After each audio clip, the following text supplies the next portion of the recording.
Welcome to another unboxing video with me, Crash from Dream of Authentic. In today's video, we are unboxing this angle grinder.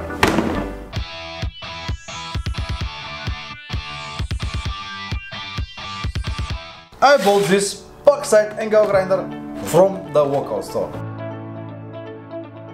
Let's take a peek at what's inside this lovely carrying case.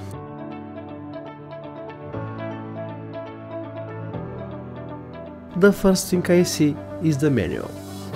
For some beginners it might be useful, but for someone as experienced as me, not so much. In the box I find the angle grinder itself, a cutting disc, a handle and a key for changing the disc. I like that there is a second PVC guard on the top of the metal guard. It covers the other part of the disc, providing more protection. To test the angle grinder, I will compare it with my current one, which is already 2 years old. I will try it with different batteries. I have prepared several types of 2 or 4 ampere-hours battery. As you can know, each brand has its own batteries. Fortunately, I have quite a few Parkside tools and I have their types.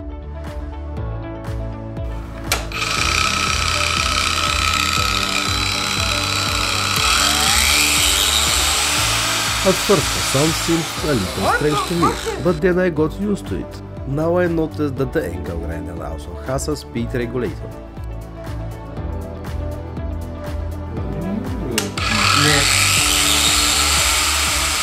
I put a 4 ampere-hour battery in here, and my face is from the strange sound this machine makes.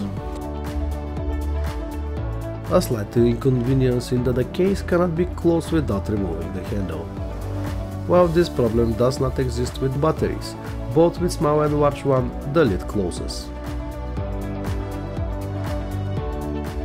The case has space for 2 batteries and a charger, which, as you know, I purchased separately. Of course, a complete set is not necessary for full-fledged operation.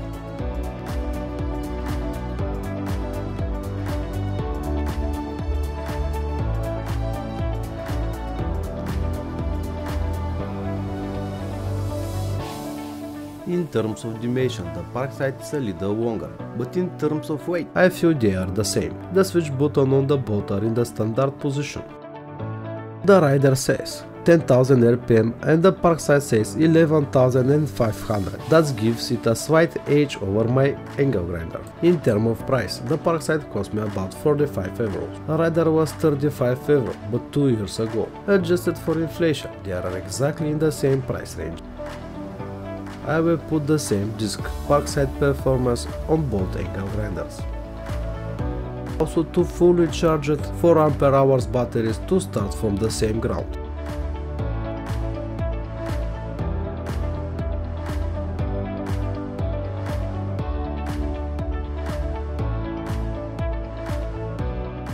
The test I have prepared for them is a steel profile with size 50 by 50 and 5 mm thickness. Here I want to point out that such a profile is a big challenge for these angle grinders. Whoever managed to cut it will get an excellent grade. I have never tried to cut such a thick metal with a cordless angle grinder. In general, a larger and more powerful angle grinder should be used for such a task. As you can see, the disc stops with more pressure from my side. But the goal is to cut with less pressure.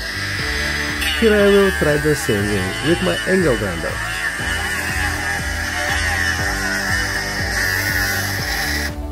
As you can see, it also stops. But let's not forget that these are battery powered tools. Then I was left with the feeling that the rider did a little better, but I could be wrong. Let me try the Parkside again, but on the top side.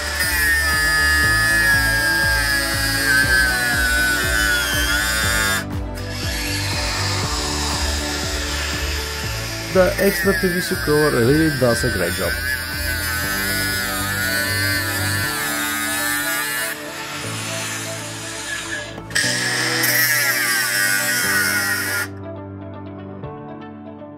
Finally, I will show you what happens when I use a similar tool, but main powered.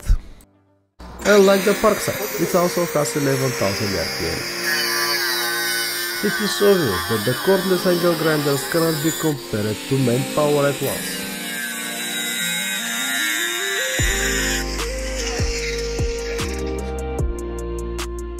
I'm continuing to test the one from Parkside. I want to see how it goes with grinding.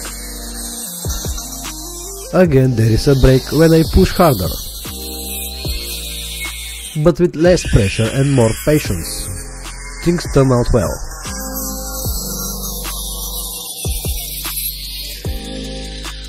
I decided to try cutting a 20 by 20 profile as well. I noticed that when I slightly curve the disc it stops.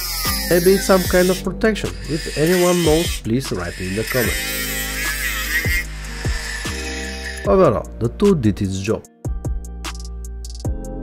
Here is the exact model of the angle grinder. Pause if you want to read the whole thing.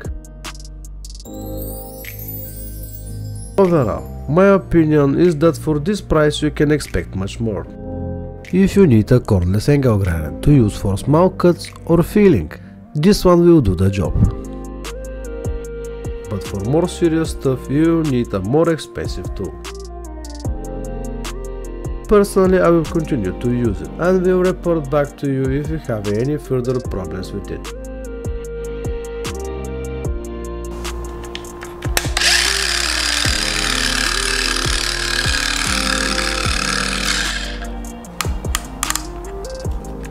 That was all from me. I was Crash from Dream About Anything. See you again in the next video.